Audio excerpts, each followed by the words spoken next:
Crimson Pleasure from Real Gaming, and I'm hanging out with MrCreepyPasta. Hello. Hi, nice to meet you. You're my new favorite person. Thank you so much.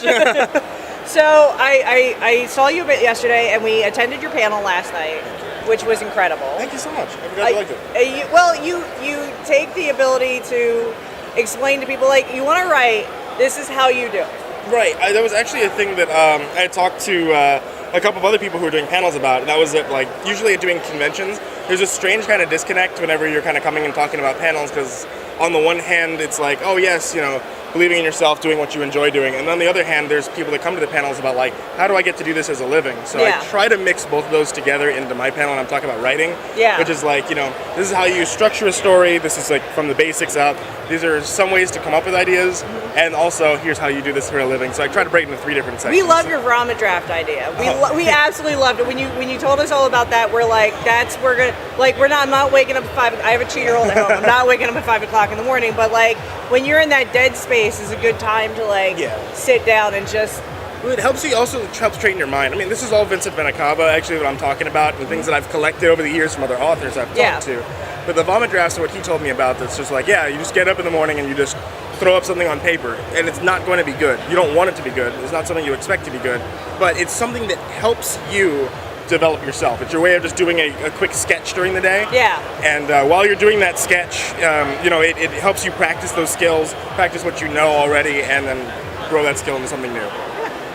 Also, limiting yourself to so many words. Oh my God, I can't tell you how many times that I've had people start something and they've been like, oh yes, I'm just working on a story, but I can't figure out how to finish it now, and I'm already like 20 pages in. It's like, well, that's an outlining issue. 1, you need to outline the entire thing, and 2, like, you really need to limit yourself when you're thinking about, like, okay, how long do I want it to be to begin with? That way, when you put on that limit, it helps you say, okay, let's go ahead and develop the words I want to use. Let's develop the voice of the characters, the voice of myself into my own writing. And it helps you so tremendously to actually get from beginning to end, because that's one of the big problems whenever anybody wants to work on like a long-winded story, is that they'll get some of the ways in and they just kind of give up. Oh, I lost interest in this. Oh, I want to move on to other projects. But when you limit yourself, you know the end is coming, so it helps you keep staying motivated and wanting to get the end is near. Get it done. Get it done. Exactly. The finish line is in sight from the very beginning, so you don't feel like it's going on forever. Exactly. It's a really awesome way to put it, and then you said it helps you, and I love I'm gonna try it. I'm gonna do it daily now. As daily as I can. Yeah, it's an art. Writing is an art, so practicing it every day is always going to be a good thing to do. It even if you're just doing your vomit draft every day, it's going to help you more than it would be than if you just kind of thought about writing. Same thing with drawing. It's like if you sketch something every day, even if it's just doodles, it's better than saying like, I'm just not going to do it. I'm going to skip doing it for a couple of days, because then you go out of practice. Exactly. Writing's the exact same thing. Awesome. So we're at TooManyGames. Yes. I assume you play video games. I do. I actually just started playing, doing streams of games on my YouTube channel also. Nice! Yes, I don't just tell scary stories anymore. So, what are you playing right now? I'm playing Outlast 2. Okay. I've played Outlast 1.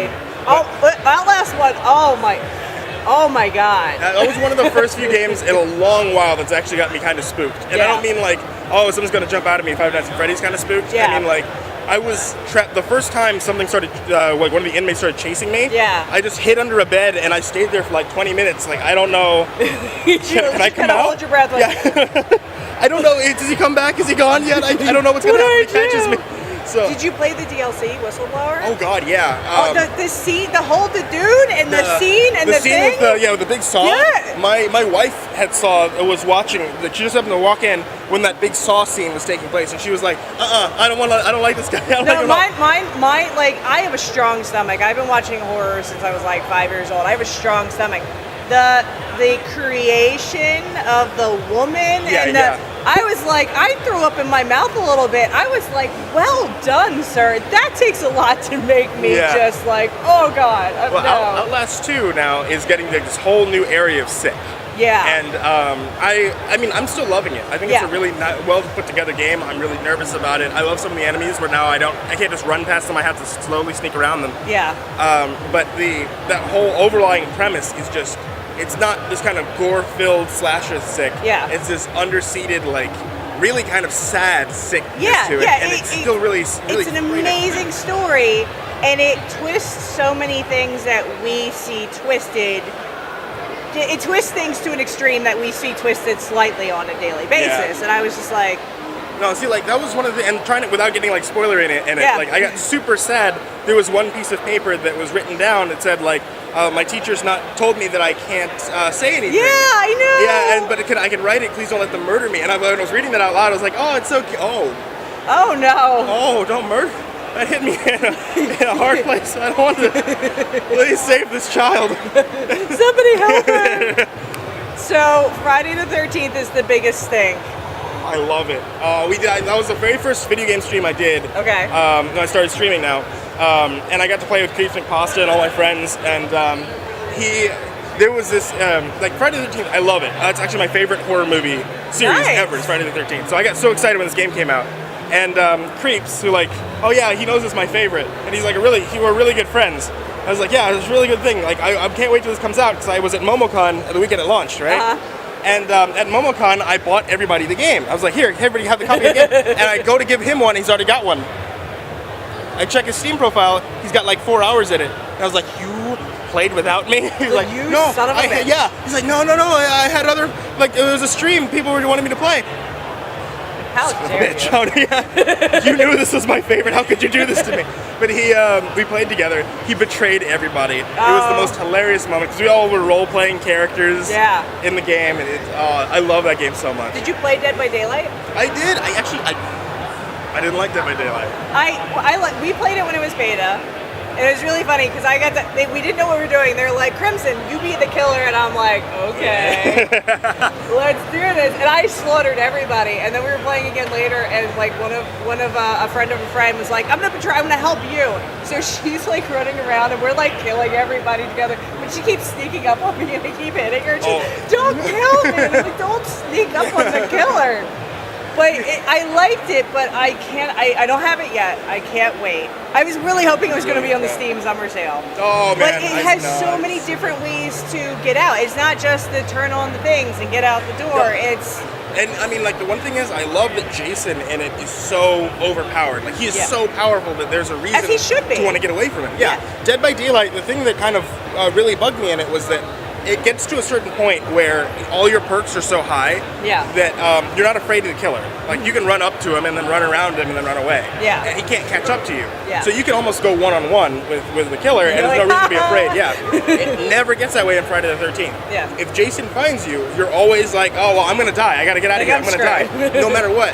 So I really love that because it always keeps that feeling of tension in there. And you never get to the point where it's like, I'm more powerful than anything else in the game. Yeah. Because Jason will always be more powerful. Nice. I love that. My favorite, I can't stop laughing at the dramatic way they jump out of windows. Like, they're like, I'm out. Just goes crashing through the window, breaking it with their head, and then slamming into Site 240 and stuff. I'm like, that's how you would jump out. That's true. It's a dangerous situation. I'm out. Yeah, like I'm out, I'm done. If there was another horror movie series that was going to be made into a video game, or even just a regular horror movie, what would it be? What do you think? Oh God! Like, what would you want it to be? You have $8 million. Any horror game could be a movie. What's it gonna be? So I've been really into VR lately, right? Yeah. What I would love to see, because I know they made a video game about this before, and it was absolutely terrible. They made a Saw video game. It was a terrible game.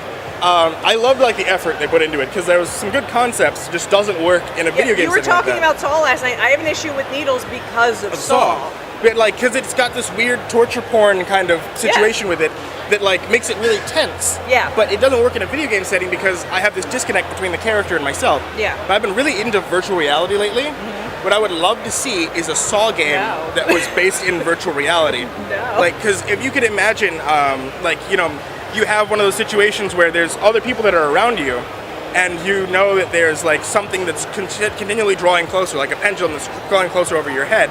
Now I don't have the disconnect because I am myself, and I can see it getting closer each time that it swings down. Or like all of a sudden you go into a game and you only have these two little eye holes because there's something around your head that you can't see.